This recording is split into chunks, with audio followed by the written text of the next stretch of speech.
Folks, this is Book Talk with Corbin. I'm your host, and we have one of our most popular guests with us again. He's not just a guest, he's really now a friend of the show. Best-selling New York Times author, David Horowitz, one of the most prolific writers I've ever known of, great intellectual. Can't help myself. That's good. I'm glad you can't help yourself, brother, because every time you publish something, it is important. It is really something. I just want to, for my listeners, Radical Son, The Black Book of the American Left, and your latest book, The Enemy Within, How a Totalitarian Movement is Destroying America. There it is. Right there, folks. You need to get that. The totalitarians, the leaders of the Democrat Party. Now, brother, this isn't the way I wanted to start the interview, but I do want to touch upon this real quick.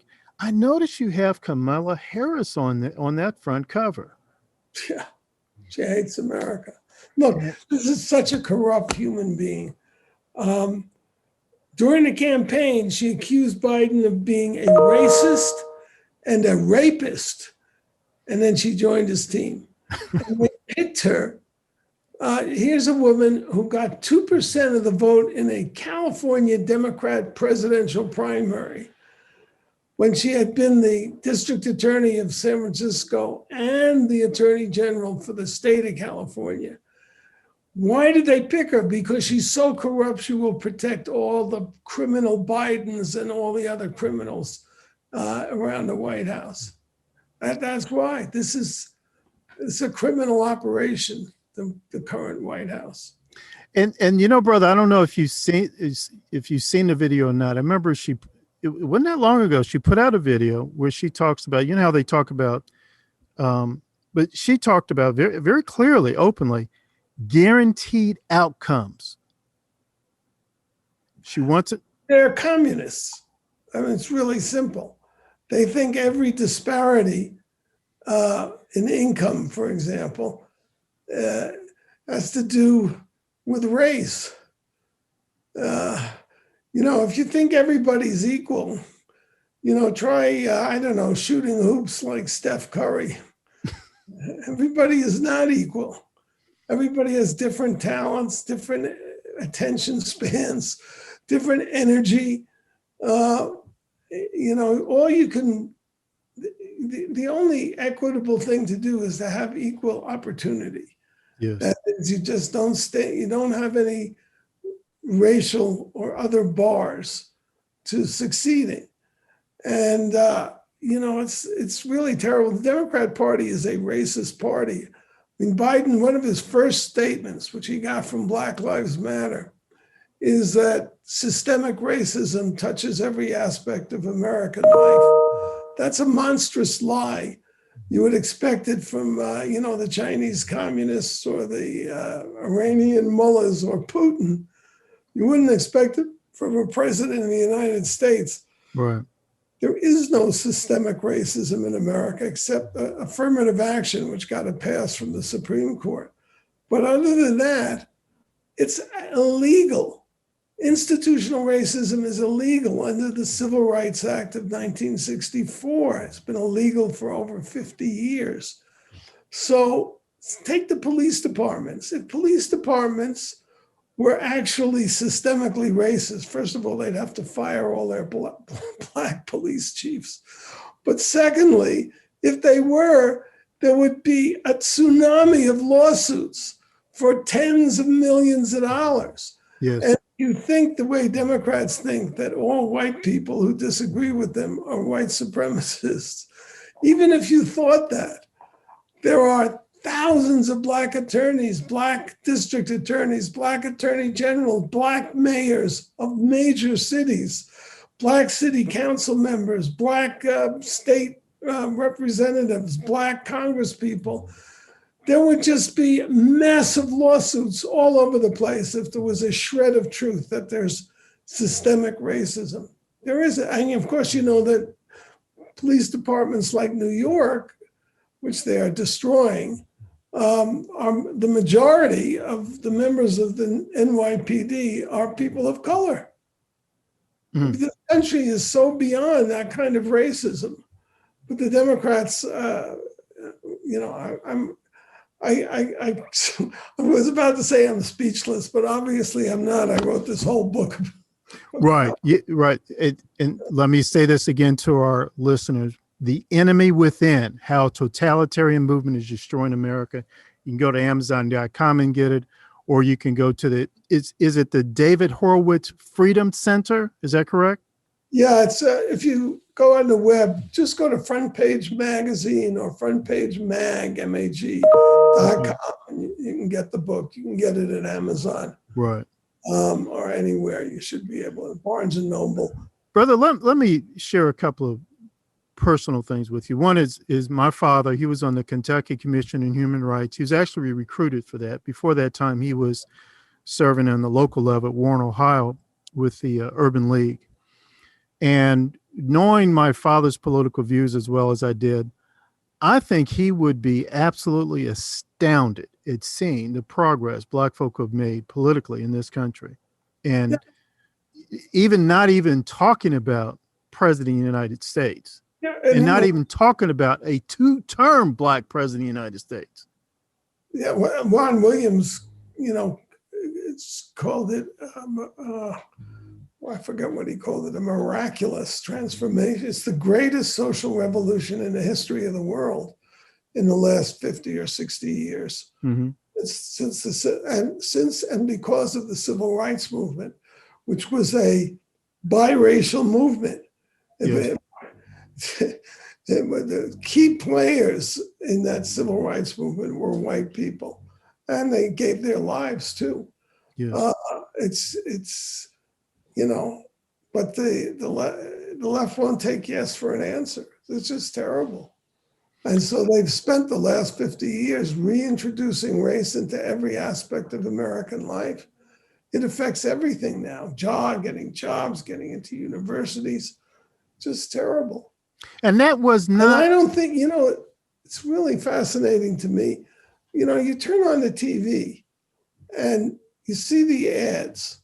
I would say 70% of the ads, at least on my TV, on all channels, there are Black people, there are integrated couples, there are Black husbands and white wives, which was, horrific during the bad days of segregation and so forth. You could get lynched for that. Now, these corporations don't want to lose customers. So they know that Americans have really gone past this kind of racism. And that's why the left is talking about, what do they call it? Unconscious racism. It's, you're racist even if you think you're not, even if right. I don't know. I can't, I'm getting old, so I don't remember all these specific things. But somebody was accused because they had a Black wife or a white person with a Black wife or vice versa of being, racist anyway. You're in love, you make a life commitment to a person of another color. How can you be a racist? Right. Brother, let me take you back. You were there during the height of the civil rights movement. I mean, you were actively involved. Was it about then what we're seeing now as far as? Absolutely not. There was a turning point. Martin Luther King, first of all, his whole vision was conservative. It was to implement the Constitution. The Constitution does not have the words Black or white in it. It doesn't have male or female either. They were committed. Of course, it took hundreds of years of struggle to achieve what we have now. But they were committed to the equality of all. It's in the Declaration of Independence. All men are created equal and have a God-given right to liberty. That was revolutionary. For 3,000 years, slavery in Africa and elsewhere was never morally challenged. There were no condemnations on the moral grounds of slavery until actually it's white Christian males in England, Wilberforce in England, and Thomas Jefferson in America declared it immoral and evil. And changing social institutions is not an easy task. So it took a while and it took a lot of bloodshed, but it happened. Yes. Yeah. You know, I saw a video. Let me just, I lost my train there. So Martin Luther King, he was a conservative, really wanted to implement the existing Constitution and extend it in particular to the segregated South. But somewhere towards the end of the 60s, after the Civil Rights Act, Stokely Carmichael, who was an anti-American racist, the left began talking about Black power and introducing what I would call tribal morality back into, and they called Martin Luther. I, as you know, raised a lot of money for the Black Panther Party, and they used to refer to Martin Luther King as Martin Luther Coon. They had utter contempt for him. They were radicals, and they were driven by Marxism, forerunners of the Black Lives Matter movement, and they wanted to overthrow the whole system. They were not about integrating Black people into full citizenship, which is what the Martin Luther King movement was about. And that's why Martin Luther King, if you look at those old films, everybody demonstrating, they're not wearing ninja costumes, they're wearing suits and ties. Martin Luther King insisted on nonviolence. There was no looting of stores. The violent people were the racist cops in the South. And that's how the civil rights movement at One America, it was a moral example that was irresistible to Americans, particularly after the Second World War, when we fought a racist ideology in Nazism. So it's a terrible thing. When Martin Luther King was killed, Jesse Jackson and Al Sharpton, two race hustlers, transformed that movement into an extortionist movement. They would go, to beer companies and say, fork over the money, or we'll boycott you and call you racist. Right, which is exactly what Black Lives Matter is doing now. Exactly, and that's why, it's just a terrible thing that's happened. But I think the American people are very, you don't see, the overt racists. There are some white supremacists, but they're tiny. When they hold the demonstration, there's like 10 times as many people demonstrating against them. The Ku Klux Klan, which was a Democrat Party operation at its height, they had 11 US senators and something like 87 members of Congress. They had 4 million members in a country that at the time had only 100 million people. Now we have 330 million people. The Ku Klux Klan has something like 3,000 members. And there is who can you name that's a white supremacist who actually is one, except David Duke. Right. Some people, they're so obscure, so marginal, and that's why the left resorts to this unconscious racism. So in a sense, are you arguing that in a sense, the American left, of which is, a large number in the Democratic Party right now, they're just sort of using that as a tool to gain power? They own the Democrat Party. It was Barack Obama who brought them in. And Barack Obama, as you know, he was raised by white people in the first place. Secondly, he was raised by communists, just the way I was, but he never left the communist movement. He never attacked communism. And once I saw that communism was evil, I dedicated myself to warning Americans of the threat they were facing in the Hate America left. But Barack Obama, and he's gotten worse. I mean, he's just encouraging anti-white racism, just stoking the fires of racial hatred. It's just terrible what he's done. Folks, we're talking today with our guest and a friend of the show, Book Talk with Corbin here, The Enemy Within, how totalitarian movement is destroying America. We're speaking with New York Times bestselling author David Horowitz. Always gain a lot from him when we talk to him, gain good perspective. It is absolutely critical that we get these kind of books. We buy his books, we read them and share them with other folks, and maybe even do like book clubs where we can come together, read the book, study it. Because he's not just pulling things out of the air. This is a well-documented book. This is a well-documented book, and we have to really hear what this brother is saying. Brother, you write a lot. Surely this is it. Isn't this you're going to be like Michael Jackson, right? I've already written another book, which will be out in October. What's that? I've already written another book, which will be out in October. I was about to say, you're going to be like Michael Jackson and say, this is it, but apparently not. Yeah.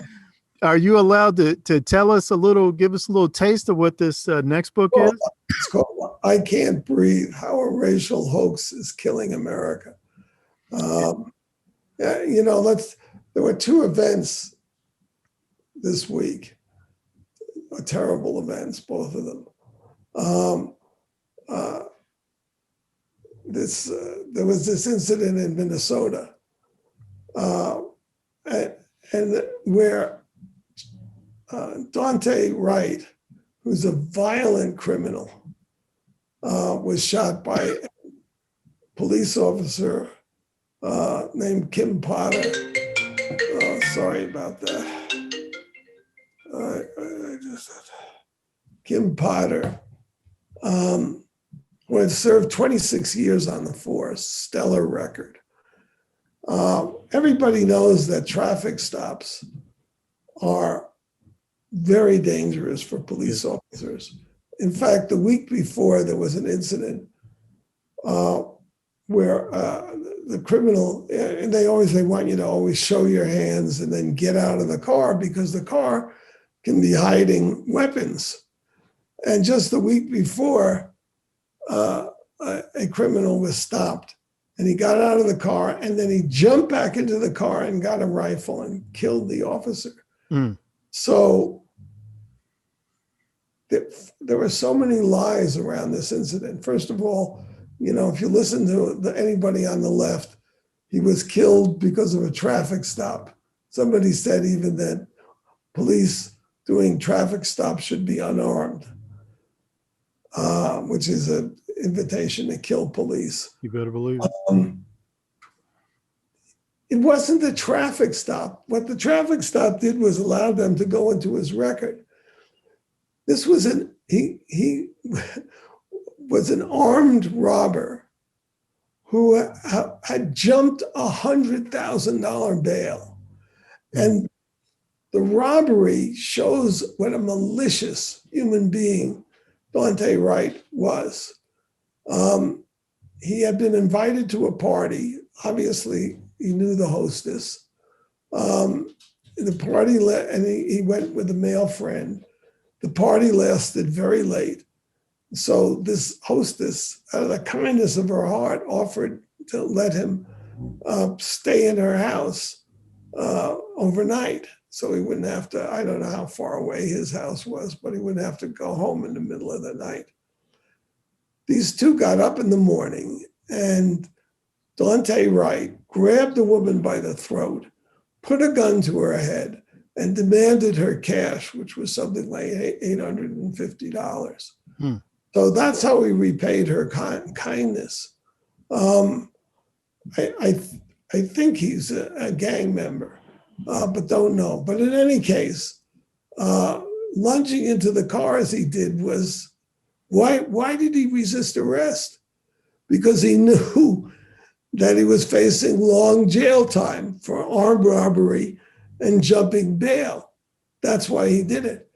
Now, the family gives out these pictures. First of all, you have that Benjamin Crump, who's just a kind of racist ambulance chaser is what he is, represent every one of these cases. They presented these pictures of Dante Wright with a little kid on his lap, like he's some benevolent character instead of a dangerous criminal. Mm. And of course, we know that 95%, I don't know the race of the woman in that house, but I'll bet she was Black. 95% of the victims of Black criminals are Black. Yes. So every time you empower Black criminals, you're endangering the lives of Black people, something that left just averts its eyes from. You're absolutely, yeah, I totally agree with that. Why would the family? So the family went on, and it's all about, Blacks are targets of, white hunters. I mean, it's just insanity. Why would the family do that? Well, because they're going to get millions of dollars. Mm-hmm. George Floyd's family got $27 million. Breonna Taylor, who was an accomplice to a major drug dealer, helped him in his crimes. She got killed because her current boyfriend shot the police when they showed up with a warrant. Mm-hmm. She got killed in a crossfire. Her family got $12 million. We are now in an era of overt racism from the government. It's driven by Black Lives Matter and Antifa, but it's also all these, I don't even know how to describe them, these white elitists who live in protected communities, gated communities. They have their own security, and they're going to virtue signal by holding all Black people as model citizens, even if they're violent criminal. I mean, it's so insulting to Black America to celebrate these criminals. The book I've done, I went over all of the cases that Black Lives Matter puts up, and they're all violent criminals resisting arrest. Yes. They're not martyrs in any sense. It's the civil rights movement used to be, it's the figures that it celebrated and defended and tried to seek justice for were people like Emmett Till, a 12-year-old who was, murdered by these white racists. Yeah. Now it's all criminals. It's all criminals. And you're so right about that, brother. You're so accurate on that. And again, this is why I love having you on, to give us perspective. How white people are treated.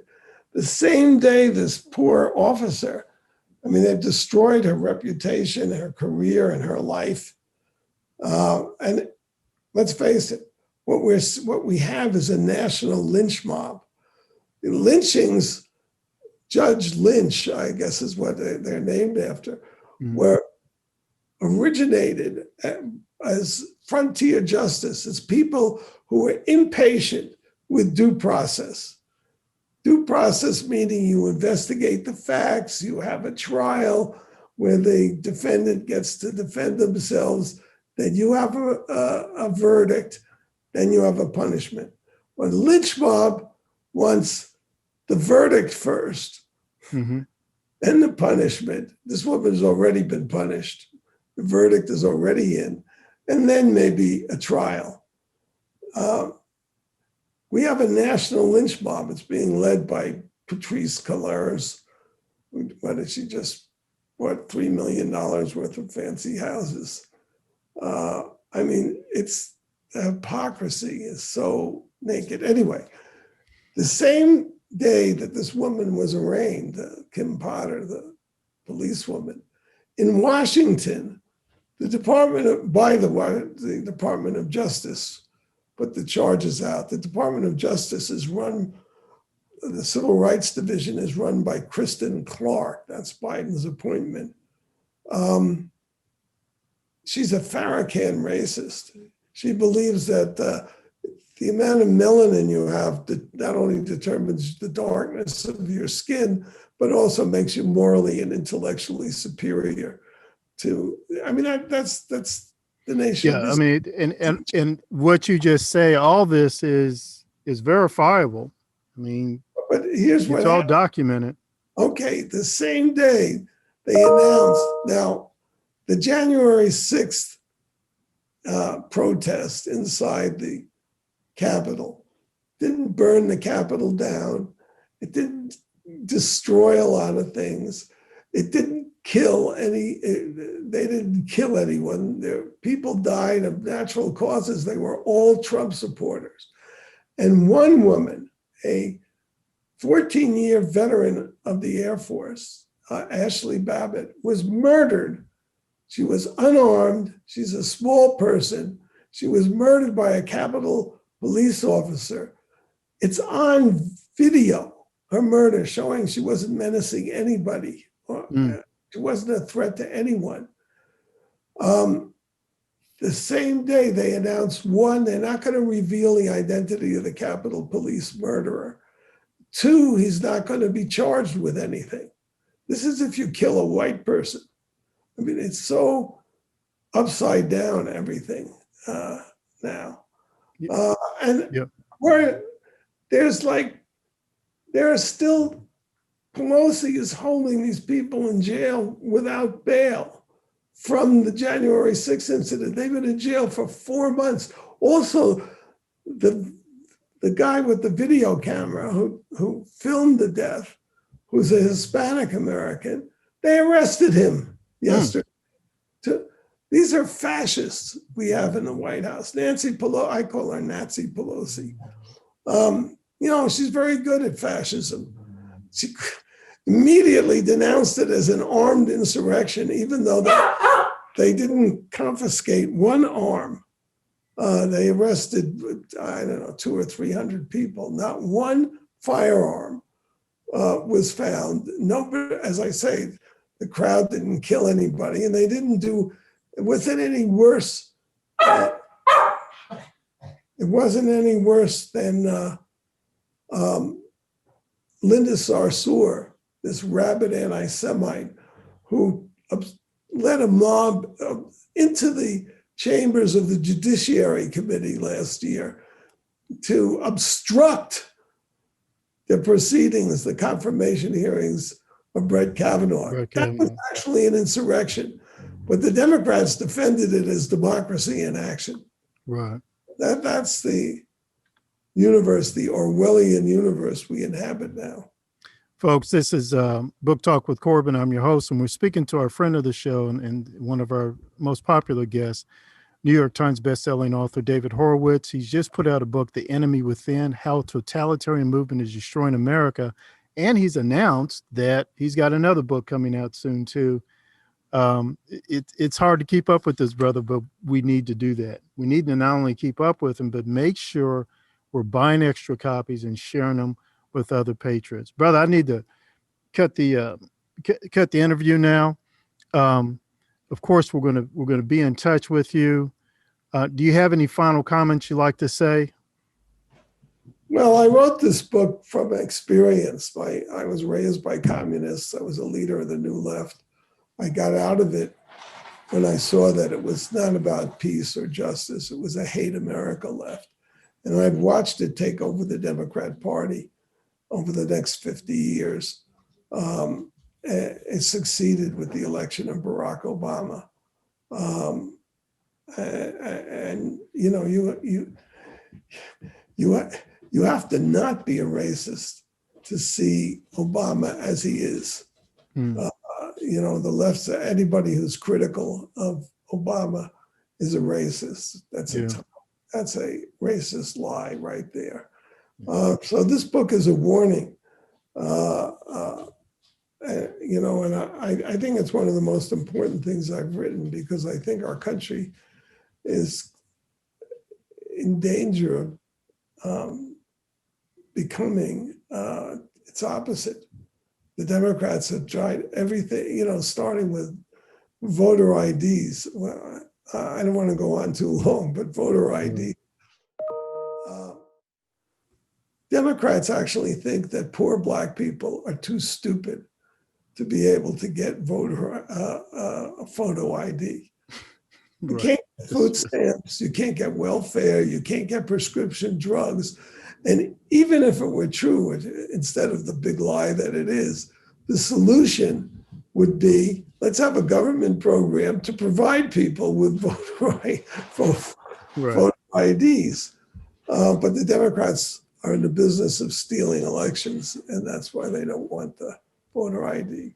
And the frightening thing is they've got 100 corporations behind them. Yeah. Folks, this is Book Talk with Corbin. We're going to conclude right here, and want to thank David Horowitz. I guess in many respects, you know, sort of view him as like an Old Testament prophet. But I hope that we listen to this prophet. Brother, I will be in touch. Okay? Right. Thank you. It's always a pleasure. Thank you, brother.